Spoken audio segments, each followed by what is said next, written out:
पुण्यात्माओं, परमात्मा हमें यही बताते हैं कि पूरा तो गुरु हो और फिर सत्संग अवश्य अटेंड करे, उस संत के फिर चरणों से दूर ना हो। परमात्मा पाने के कुछ फार्मूले बताए हैं। द्वार धनी के पड़ा रहे, धक्के धनी के खावे, 100 काल झकझोल ही पर द्वार छोड़ ना जावे। ये दूसरा फार्मूला। एक तो है कि पूरे गुरु हों, फिर गुरु जी की शरण में आने के बाद छोटे मोटी आपत्ति यदि आ भी जावे, परमात्मा के द्वार से दूर नहीं हुए। द्वार धनी के पड़ा रहे और धक्के धनी के खावे, 100 काल झकझोल ही द्वार छोड़ दी जावे। सत्संग परमात्मा के चरणों से शरण से दूर ना होए। आदरणीय गरीबदास साहिब जी छुडानी के अंदर, गांव छुडानी, जिला झुंझुनू, हरियाणा प्रांत, इसमें गरीबदास साहिब जी का जन्म सन 1717 में हुआ और परमेश्वर पूर्ण ब्रह्म सन 1518 में सहशरीर मगर स्थान से, मगर नगर से, मगर गांव से सहशरीर गए थे सतलोक में।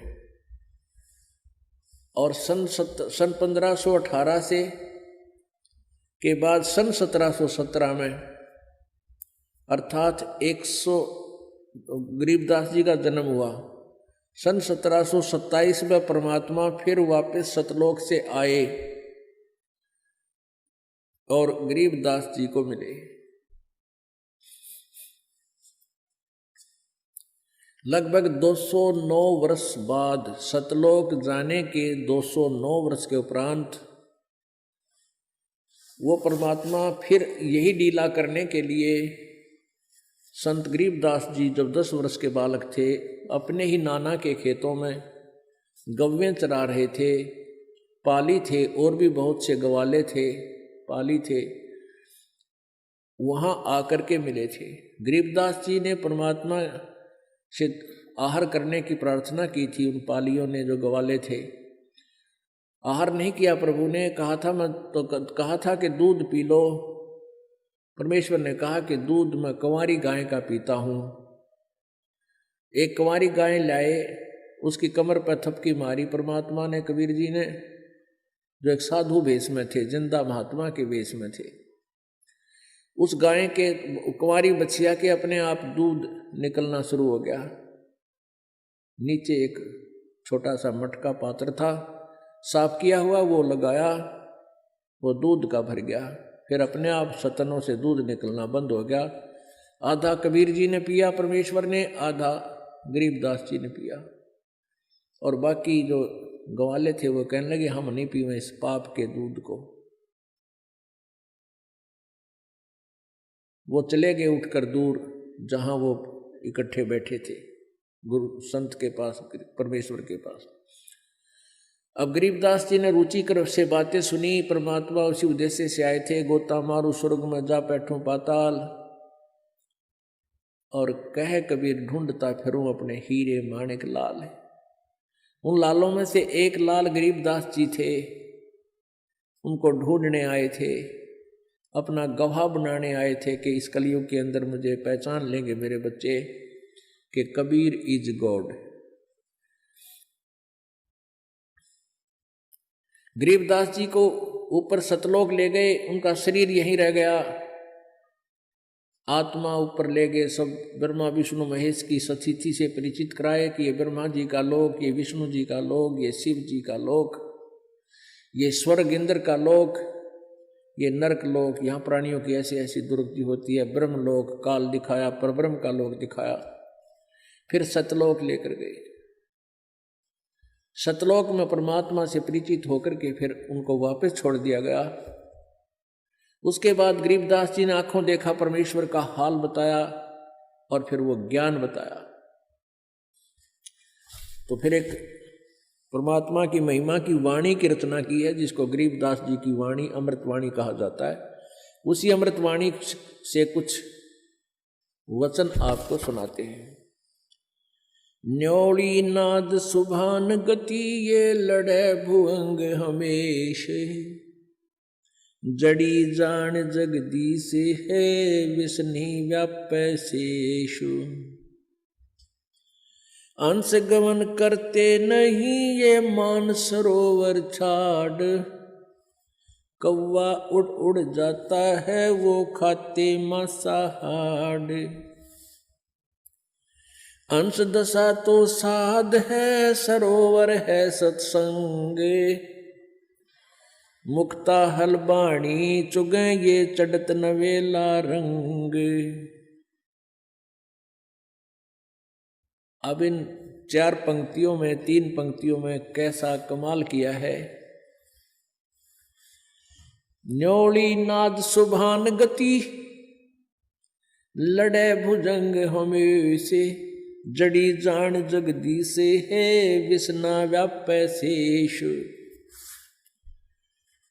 अब क्या बताते हैं गरीबदास साहिब जी अपनी अमृतवाणी में कि जैसे नेवला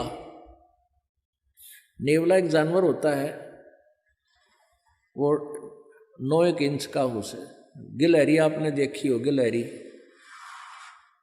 इससे थोड़ा बड़ा होता है और ब्राउन कलर के उसके बाल होते हैं, बाल ब्राउन कलर होता है। ऐसा ही मिलता जुलता इतना ही प्राणी होता है